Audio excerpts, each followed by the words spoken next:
Selamat sore adik-adik. Hari ini kita ketemu lagi di materi kewirausahaan dengan pokok bahasan komponen perencanaan usaha, sistematika usaha, need analisis, implementasi, dan evaluasi. Baik, yang pertama pengertian dari perencanaan usaha bisnis adalah keseluruhan proses tentang hal-hal yang akan dikerjakan pada masa yang akan datang dalam rangka mencapai tujuan yang telah ditetapkan.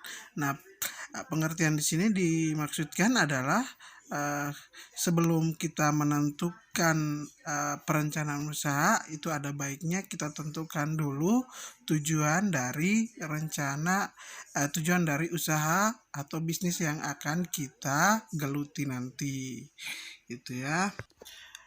Pengertian yang kedua, itu perencanaan bisnis atau usaha adalah rencana-rencana tentang apa yang dikerjakan dalam suatu bisnis ke depan. Itu meliputi sumber daya, terus kemudian faktor-faktor kunci, terus kemudian mengelola permasalahan-permasalahan dan peluang yang ada. Jadi gini, dalam pengertian ekonomi, itu usaha atau bisnis adalah semua kegiatan yang dilakukan oleh individu maupun kelompok yang dilaksanakan secara legal.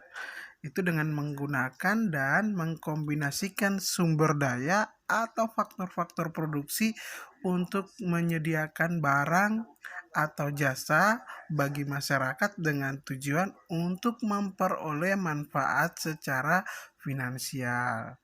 Nah, manfaat finansial itu berupa laba bisnis atau laba usaha atau disebut dengan business profit. Nah, terus suatu usaha atau bisnis itu akan selalu berhubungan dengan ekspektasi. Nah, ekspektasi itu harapan untuk memperoleh keuntungan di masa yang akan datang. Nah, adik-adik tentu tahu bahwa kepastian dari masa yang akan datang itu merupakan suatu ketidakpastian. Jadi, dengan demikian harapan untuk memperoleh keuntungan juga pasti sifatnya penuh dengan ketidakpastian. Artinya bisa menguntungkan dan bisa juga tidak menguntungkan. Jadi, suatu usaha itu memang selalu mengandung resiko. Nah, untuk meminimalisir resiko yang ada dan supaya usaha yang kita jalankan itu berhasil, maka kita perlu membuatkan sebuah perencanaan. Nah, perencanaan adalah fungsi manajemen yang berhubungan dengan atau bisa berisi tentang visi misi, tujuan, strategi, kebijakan, prosedur, aturan, program, sampai dengan anggaran. Jadi dari kedua definisi perencanaan usaha tadi itu dapat kita simpulkan bahwa perencanaan usaha itu sebagai proses penentuan visi, misi, tujuan, strategi, kebijakan, prosedur, aturan, program, dan anggaran yang diperlukan untuk menjalankan suatu usaha atau bisnis tertentu. Nah, yang perlu kita tahu juga itu selain visi, misi, dan tujuan tadi, komponen yang harus kita perhatikan juga itu adalah yang pertama itu defender. Nah, defender itu strategi bisnis yang diarahkan untuk meraih dan mempertahankan pasar pada segmen sempit dari seluruh pasar potensial yang ada. Terus kemudian analyzer itu strategi bisnis yang dijalankan melalui imitasi, yaitu meniru apa yang dilakukan oleh prospektor. Nah, strategi bisnis seperti ini itu bertujuan untuk meraih keuntungan dengan meminimalkan resiko. Yang berikut kepemimpinan dan biaya, cost leadership strategi. Nah, Strategi bisnis yang diarahkan untuk meraih pasar seluas-luasnya melalui harga produk yang semurah-murahnya. Terus yang berikut, diferensiasi atau diferensiasi strategi ini itu strategi bisnis yang diarahkan untuk meraih pasar seluas-luasnya melalui keunikan produk yang dihasilkan. Nah, keunikan tersebut bisa dicirikan oleh kualitas yang tinggi, terus kemudian pelayanan yang prima maupun rancangan produk yang inovatif. Jadi, itu adalah pengertian dari perencanaan usaha serta komponen-komponen yang harus kita perhatikan dalam perencanaan sebuah usaha atau bisnis yang akan kita jalani. Yang berikut, tujuan dari rencana bisnis sendiri adalah untuk meyakinkan suksesnya kegiatan bisnis yang telah direncanakan. Nah, mengapa ada perencanaan usaha itu menjadi sesuatu hal yang penting dalam sebuah usaha atau bisnis? Nah, itu karena perencanaan usaha ini kita bisa jadikan sebagai alat pengawasan dan juga pengendalian terhadap kegiatan usaha kita sehari-hari. Gitu. Jadi, misalnya, nah, usaha yang kita setelah susun itu dengan baik, maka akan mempermudah kita juga dalam proses pelaksanaan. Terus untuk mengetahui juga apakah kegiatan atau tindakan kita itu menyimpang ataukah sesuai dengan rencana dari usaha yang telah kita bangun. Yang berikut, dengan adanya perencanaan usaha, tentunya kita dapat memilih dan menetapkan kegiatan-kegiatan mana atau tindakan-tindakan mana yang perlu dan mana yang tidak perlu dilakukan.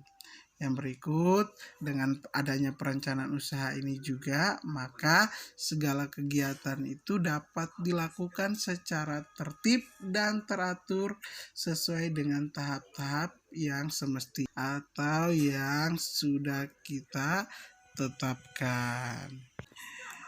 Yang berikut, selain komponen-komponen yang Pak sebutkan dan Pak jelaskan tadi, rencana bisnis juga itu dapat mencakup beberapa hal seperti yang pertama, mengenali sifat dasar dan konteks kesempatan berusaha atau berbisnis. Yang kedua, pendekatan mutakhir untuk eksploitasi kesempatan bisnis. Terus yang ketiga, mengenali faktor-faktor yang mempengaruhi suksesnya suatu usaha. Dan yang keempat, penyediaan seperti perkakas atau alat-alat untuk memperbesar usaha yang kita geluti. Baik, yang berikut terkait dengan komponen dari rencana bisnis, itu yang pertama, konsep bisnis. Nah, di sini Pak akan jelaskan terkait dengan konsep bisnis itu sendiri. Nah, konsep bisnis ini adalah gagasan tentang konstruksi secara matang-matang oleh pebisnis dalam membangun usahanya. Konsep ini dia bisa mencakup terkait dengan perintisan atau bagaimana mula-mula kita membangun sebuah usaha. Terus bisa juga terkait dengan layanan atau produk. Nah, yang berikut bisa juga terkait dengan target demografi dan juga bisa terkait proposisi penjualan unik yang dapat menempatkan sebuah perusahaan itu lebih unggul dibandingkan dengan para pesaing lainnya. Yang berikut yang perlu kita sadari juga itu adalah bahwa konsep bisnis ini bukan hanya diperlukan bagi para pebisnis awal, tetapi juga para pebisnis yang boleh dikatakan sudah banyak makan asam garam di dunia bisnis. Itu mereka juga tetap harus membutuhkannya gitu. Sebab kenapa? Karena konsep bisnis ini dapat melibatkan inovasi produk baru atau sekedar teknik pendekatan baru dalam memasarkan atau mengirimkan produk yang sudah ada. Yang berikut, konsep yang telah kita kembangkan itu kemudian kita masukkan ke dalam rencana bisnis. Nah, konsep bisnis memang penting sebagai tahapan awal. Namun, yang lebih penting itu adalah eksekusinya, gitu. Jadi, yang perlu disadari bagi para pemula atau pebisnis pemula, itu konsep bisnis itu harus bisa dijadikan sebagai pemandu di dalam mengelola usaha. Yang berikut, market atau pasar. Nah, yang dimaksudkan dengan market dengan pasar di sini itu ketika sebuah rencana pemasaran produk itu dikeluarkan, itu fokusnya adalah untuk menjabarkan konsep secara detail untuk setiap produk. Jadi, konsep yang digunakan juga itu harus dibuat secara hati-hati, baik dalam proses perancangan sampai ke titik uji coba di pasar. Nah, kenapa? Karena rencana pemasaran produk ke para konsumen itu merupakan salah satu kunci sukses keberhasilan dalam proses perencanaan pemasaran. Jadi, di sini kita bisa membuat rencana pemasaran itu dengan mengidentifikasikan setiap langkah secara detail, bisa dilengkapi dengan lain untuk setiap langkah-langkah yang kita ambil. Yang berikut, yang ketiga, finansial. Jadi hal-hal yang perlu diperhatikan dalam perencanaan usaha, dalam hal ini finansial, itu yang pertama kita harus menganalisa sumber dana dan kebutuhan dana yang kita perlukan dalam sebuah usaha. Terus yang kedua, meneliti juga seberapa besar pendapatan yang akan kita terima jika usaha tersebut kita jalankan. Terus yang berikut, memperhitungkan berapa lama investasi atau modal yang kita tanamkan itu akan kembali. Terus kita memerlukan beberapa metode penilaian seperti payback period dan juga yang berikut yang perlu diperhatikan lagi itu adalah proyeksi keuangan atau finansial. Nanti di situ dia akan menjelaskan terkait dengan aliran dana seperti sumber pendanaan, kebutuhan pembiayaan, biaya operasional, perkiraan penjualan, terus kemudian laporan keuangan, performa laba rugi, performa arus kas, dan juga performa neraca. Yang berikut sistematika rencana bisnis. Jadi bisnis plan yang baik itu ketika dia memiliki struktur dan penulisan yang terstruktur. Nah, maksudnya adalah penulisan yang terstruktur di sini itu bisa menjadikan bisnis plan kita itu mudah untuk dibaca, terus kemudian mudah juga untuk dipahami, dan mudah untuk dipelajari oleh orang-orang yang berkepentingan. Nah, orang-orang yang berkepentingan seperti pelaksana usaha, rekan usaha, investor, banker, dan lain-lain. Jadi, adik bisa lihat di slide, itu merupakan salah satu contoh sistematika penulisan rencana bisnis yang dapat kita buat. Itu yang pertama mulai dari halaman pembuka, terus kemudian nama dan alamat bisnis, yang berikut nama dan alamat pelaku, sifat bisnis, pernyataan pembiayaan yang dibutuhkan, pernyataan keberhasilan laporan, terus ringkasan eksekutif 2-3 halaman yang meringkas rencana bisnis secara lengkap. Yang berikut perlu dimasukkan yaitu analisis industri. Nah, analisis industri di sini itu yang pertama pandangan masa depan dan tren-tren. Yang kedua, analisis para kompetitor. Yang ketiga, segmentasi pasar. Yang keempat, ramalan industri dan pasar. Yang kelima, deskripsi perusahaan. Yang keenam, produk. 7, jasa. Yang kedelapan, ukuran bisnis.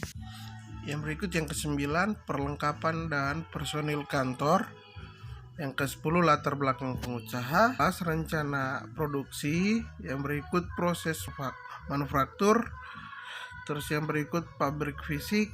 Yang berikut mesin dan peralatan. Yang ke-15, nama-nama para pemasok bahan-bahan mentah. Yang ke-16, rencana operasional. 17, deskripsi operasi perusahaan. Yang berikut aliran pesanan untuk barang-barang dan atau jasa-jasa. Yang berikut terakhir penggunaan teknologi. Baik, slide yang berikut itu rencana pemasaran. Tentunya kita harus menentukan yang pertama harga.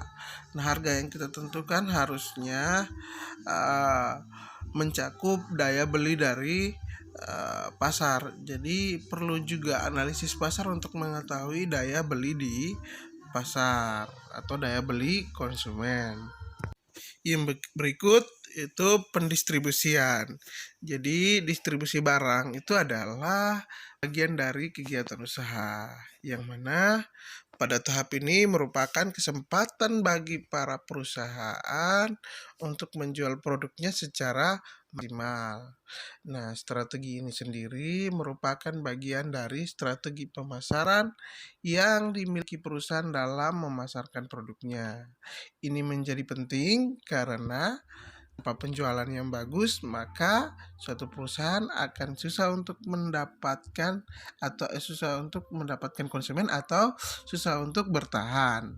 Jadi, dengan menetapkan metode distribusi yang tepat untuk bisnis yang kita jalani, itu merupakan kunci untuk meningkatkan pendapatan dan sekaligus menambah loyalitas pelanggan kepada perusahaan.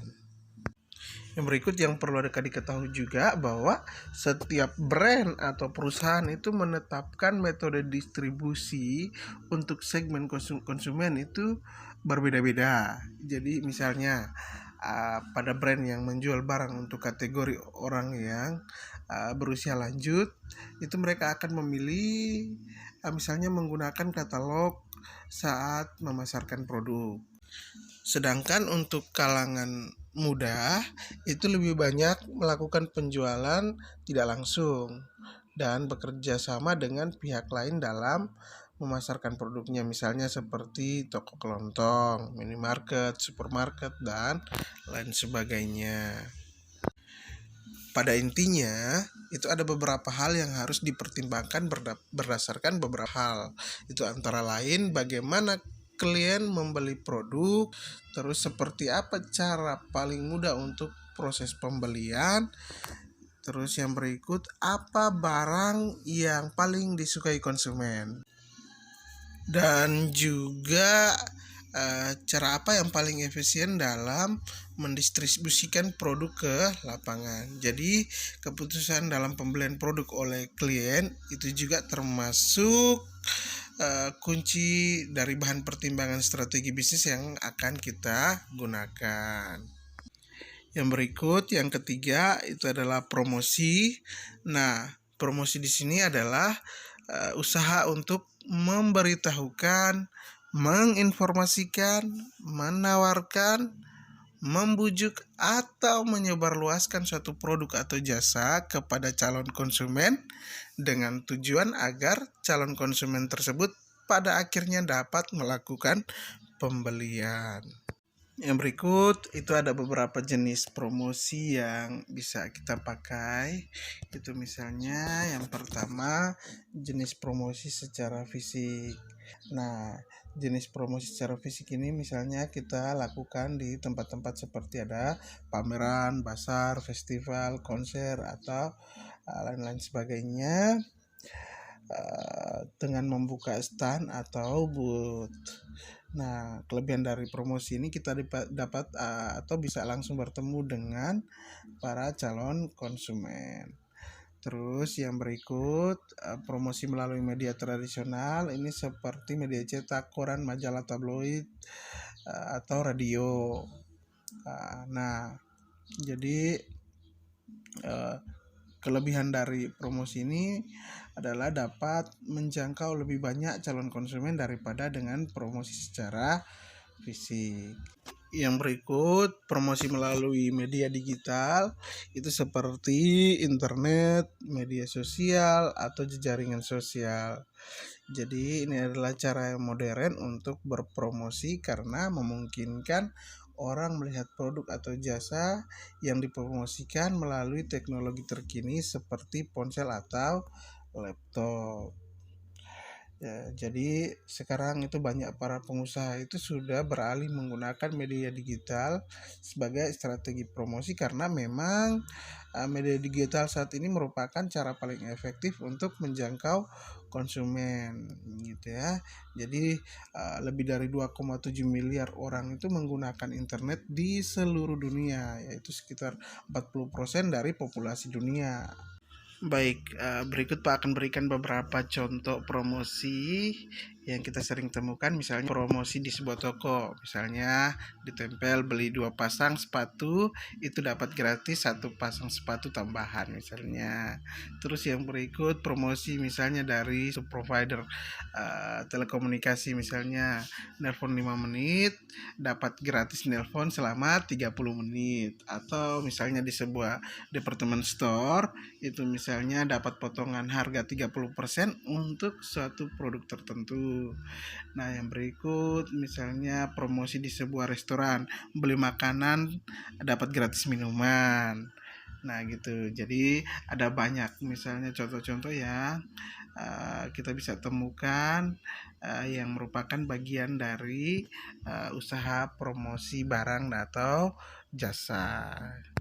Yang berikut ramalan produk dan yang terakhir pengendalian.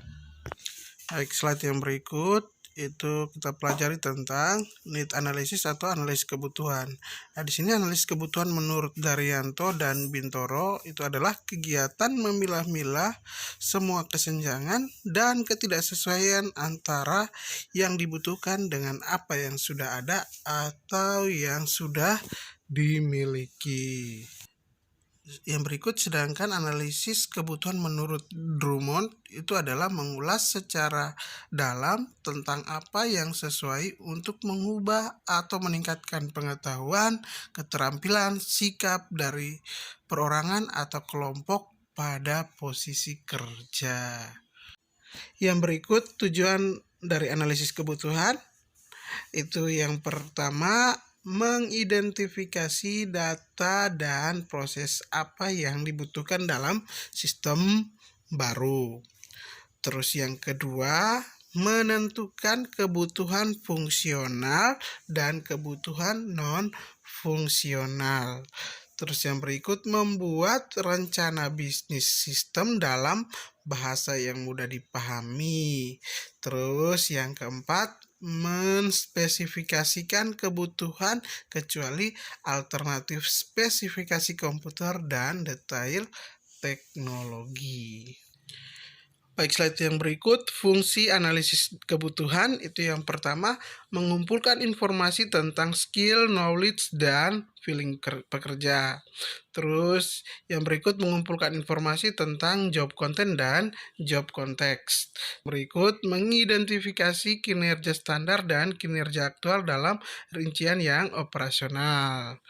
Terus yang berikut, melibatkan stakeholder dan membentuk dukungan. Terus yang terakhir, memberikan data untuk keperluan perencanaan. Yang berikut implementasi perencanaan usaha. Jadi implementasi perencanaan strategis ini diklasifikasikan menjadi 3 pendekatan. Apa saja 3 pendekatan? Kita lihat di slide berikut.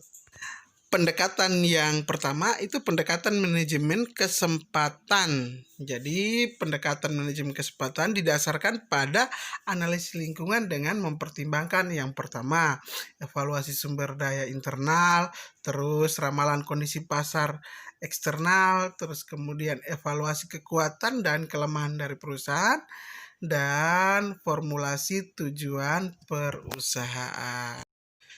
Baik, pendekatan yang kedua itu adalah pendekatan perencanaan titik awal. Pendekatan perencanaan titik awal ini berdasarkan pencapaian tujuan pengembangan yang diperlukan sebuah perusahaan baru dari awal melalui reformulasi strategi. Yang berikut pendekatan yang ketiga itu pendekatan model strategis. Nah, beberapa perusahaan baru mengikuti pendekatan model strategis. Nah, pendekatan ini sering dianggap normatif karena menggambarkan susunan yang dianjurkan oleh pakar perencanaan strategis. Yang berikut evaluasi perencanaan usaha. Nah, evaluasi yang direncanakan dengan baik dan jelas harus dikembangkan untuk menemukan kebutuhan-kebutuhan spesifik personil pada bidang-bidang yang berbeda dalam lingkup usaha. Slide yang berikut tentang fungsi dari evaluasi. Nah, fungsi dari evaluasi ini yang pertama untuk mengetahui posisi usaha kita. Terus yang berikut kemajuan atau kemunduran dari usaha. Terus tahapan awal sebelum melakukan langkah perbaikan atau pengembangan. Terus fungsi evaluasi yang keempat itu untuk menetapkan target usaha kita yang berikutnya. Yang berikut, hal-hal apa saja yang perlu kita lakukan evaluasi? Itu yang pertama, kondisi keuangan, situasi pasar, pesaing usaha, kinerja karyawan, serta dampak lingkungan dan sosial. Demikian penjelasan materi untuk hari ini. Apabila ada yang kurang dimengerti atau kurang dipahami, bisa langsung mengajukan pertanyaan pada kolom komentar di bawah. Saya akhiri kelas hari ini. Semoga materi hari ini bermanfaat. Terima kasih.